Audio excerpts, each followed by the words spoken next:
Greetings. I'm back again for some more tech talk about tires and foams, and I wanted to take this time to share with you talking about stretching tires in regards to, these are all different sizes. We have right here we have a 1.9 4 1/4 tall RC four-wheel drive tire on a 2.2 Vanquish Products rim. On this here we have a Proline 1.9 tire stretched on a Vanquish 2.2 rim, and on this we have a Pitbull 155 tire stretched onto a 1.9 Vanquish rim. And oddly enough, this is just to give you an idea. Here's three different rims from Vanquish. This one's clearly this one would be a 1/2 inch can on this one. And then we have this next style, and then now we have the latest style, which is the plastic cans, which are even wider. I think these are 1.25 inch width. So it's you need to be aware of what you're purchasing and what you're building, and because there is not a benchmark in terms of how something has to be in the open business world. And so this hobby is wide open. You can find all kinds of products and gimmicks and stuff like that, but if you want to make the most, you really need to know your dimensions and pay attention and ask questions, because obviously giant designs change, and as styles grow, move on, trends change, stuff like that. But what is important to know is we make foams for all these. So if you think, like in this particular situation, this 1.9 Proline tire on a 2.2 rim is using a Deuces Wild 3006 foam. So it's a single stage gray foam that achieves this. There's real no give in this, but the tire is so soft and it's so small already that it works quite well. This one here has a 4 1/4 soft dual stage foam, but the outer was trimmed narrower. And what I mean by that is that when you get our foams, they come with the inner already in there, like so. This is how it's going to come out of the bag. Well, one of the first things is that this is a tuning ring, and that's exactly what it is. There's a number of reasons why we make it, but it's a tuning ring, and it's not necessarily needed for first impressions, so to speak. I generally like to run my tires like this and not use the tuning ring. And this is a perfect example of one. I'm not going to be able to fit this tuning ring inside this tire, but if I take this foam and trim it narrower, it's going to go inside this tire no problem. And one thing to be aware of is that as you trim this foam narrower, you're reducing the rebound in your tire. And what I mean by that is, if let's just say a person didn't know that we're not supposed to use the tuning ring initially, and they tried to stuff all this foam inside this little tire, and they might be successful in getting it to fit, but generally what ends up happening is all that extra foam is creating a pressure inside the tire because it's filling out, because the foam's been compressed. And so instead of the tire being soft and supple like it should be, it's got all this pent up foam inside that's either crowning the tire, causing an actual round, or it's just when you roll up to an obstacle, instead of it conforming and grabbing and going over, it's going to kind of push off or kind of slip a little bit. And by trimming the outer foam down so that you don't have rebound inside the tire, you'll notice a big difference in terms of how the foam responds. Because if there's no rebound in the tire and the foams fit to the size properly, well, that means that it's going to compress just as softly as it would in your hand, because it's not being squished up, it's not being bound tight inside. Because again, back in 2006, when we were just RC rock crawling was starting out, these technologies weren't available. We didn't have these quality rims, we didn't have good quality tires with different rubber compounds, and we definitely didn't have these foams, which is how I got started and why I created them. But back then, it was just a matter of a single stage foam to fill up the entire thing, stuff it in there, or maybe star cut it, or maybe do a couple different things. But we're beyond that now. At this point now, you can totally get the inner that you need in the right size and just tune your outer, and away you go. So that's something to be aware of. in regards to that. And this trick works whether it's a, you know, the little Nova foam, or if it's a wider double deuce foam. Narrowing this foam is important, especially if you have a narrow tire. Here's a Vanquish tire, and here's two different foams inside of this tire. I'm not certain how much the camera is going to pick up of this, but this particular tire, this is a VXT from Vanquish, and this is a 475 tall tire, and honestly it's a good performing tire. It's good rubber compound.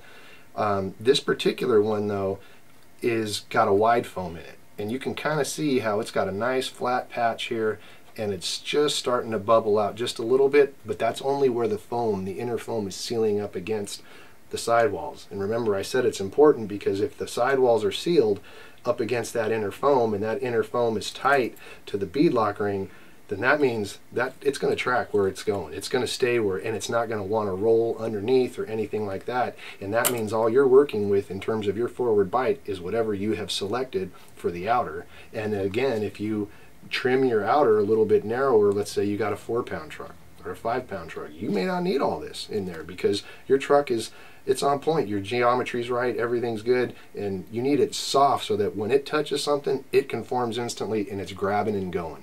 We're not wasting time slipping a tire or bouncing or hopping trying to get off the line. You know where you're going, drive it.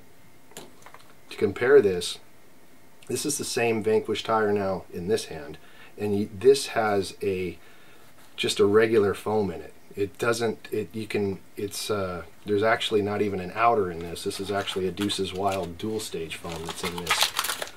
Because again, there's a lot of different ways to create and fill a tire. And some people really enjoy the air gap that these tires, or that these foams allow, because it's the ultimate. It's super sloppy, it's super grippy, but you got to learn to drive it. You got to learn to set up, and it's not for everyone. But you can see too that in that scenario, especially if this was on a narrow rim, now you've just kind of narrowed the tire because it's not pushing out against the sidewalls, because it's relying on that slop. Again, it's all preference. There's no right or wrong here. This is a hobby. All of these parts were created to help you enjoy the hobby, to go out, test your own ideas, see what works on your truck, go show off to your friends if that's, or go out and compete. I mean, there's lots of ways that this hobby is rewarding, and it's not for anyone else to judge what's rewarding or not. You just need to go out and enjoy yourself. Carrying on with the stretch tire theme, I wanted to use one of my own trucks as an example. So this is a Vanquish truck. This is a VS410. It was just built piece by piece. I did not buy a kit to build this one, partly because I wanted different shocks, I wanted all the different gears, and I also, because these are Draft-Tech shocks that are in here, the gearing and the axles are different. However, the one thing is that this is a 1.9 Pitbull Rock Beast tire. This is actually the XOR version, is what they call it, and this is stretched on a CrawlerInnovation 2.2 plastic 6-bolt wheel. We sell these in 2 sizes. We offer 3 colors. We have a silver, a black, and then obviously the orange here. This is the 1-inch wheel. This is the 1.5-inch wheel, and this is the 1.5-inch wheel that's on this particular truck. And this is using wide foams, front and rear, and in little Nova variants. And I'm using the 5-inch, or no, sorry, the 4.25 wide heavyweight comp cut inner with the soft outer in the front, and then in the rear this is the heavyweight version. So it's so there's a soft front and rear, and I went with the gray in the front stretched on this because with the gray inner, when the outer collapses, once it gets to the gray is still forgiving and it'll still give some compression. But with the black foams, once the outer compresses and gets to that, it's it. If it ain't grabbing and going, then it's going to slip or hop because there's just not enough give in there. So that's one way of telling, if you need to tune your foams, is performance for that reason, because it really should. And I'm going soft and soft in this because we've been experimenting with it and playing around, because sometimes you don't need as much side hilling, or you need more side hilling. So in that case, with this scenario, The 1.9 stretched on the 2.2 already produces a very taut or tire that tracks the rim, and with this wide setup you get a very, very wide contact patch, and I really enjoy this tire because of the lug spacing. Although it's rather big lugs, it's amazing how well the tire can work. I mean, you can always shave the tire down to get shorter lugs if in your terrain, because sometimes you don't need the big lugs. If it's flowing granite or something that's smooth, the lugs can be a deterrent because sometimes they'll slide and you're better off with like a pin tire or something that's got more surface coverage. Really, again, but we're in East Texas on a lot of iron ore and sandstone, doing a lot of man-made courses and stuff like that, so that's when these tires really want to shine, is that they're just so wide, they just go up to something and they just grab it. It's very predictable. And I used to run these, before I switched to the plastic, I was running them on Vanquish bead locks, and the Vanquish bead locks were added a pound of weight. So what I found is that this car, over riprap rock or stuff that was a lot of off camber, it was much more stable with the 1 inch or with the 1 pound of aluminum bead locks on it. However, it was as if you lost a cell of power, because to spin the extra pound of weight, the car was not as quick or as nimble as it is set up right now. And so that's one of the reasons I've left it this way, is I enjoy the quickness of it. You can actually jump small gaps. You can really kind of throw the truck around in some regards because it is so quick and light with these setups. Another VP truck I wanted to share with you is also a VS410, but this is I guess this would be the orange truck here would be the factory wheelbase. This truck here would be a narrow wheelbase. So this was purposely set up for this short wheelbase on this Willys body.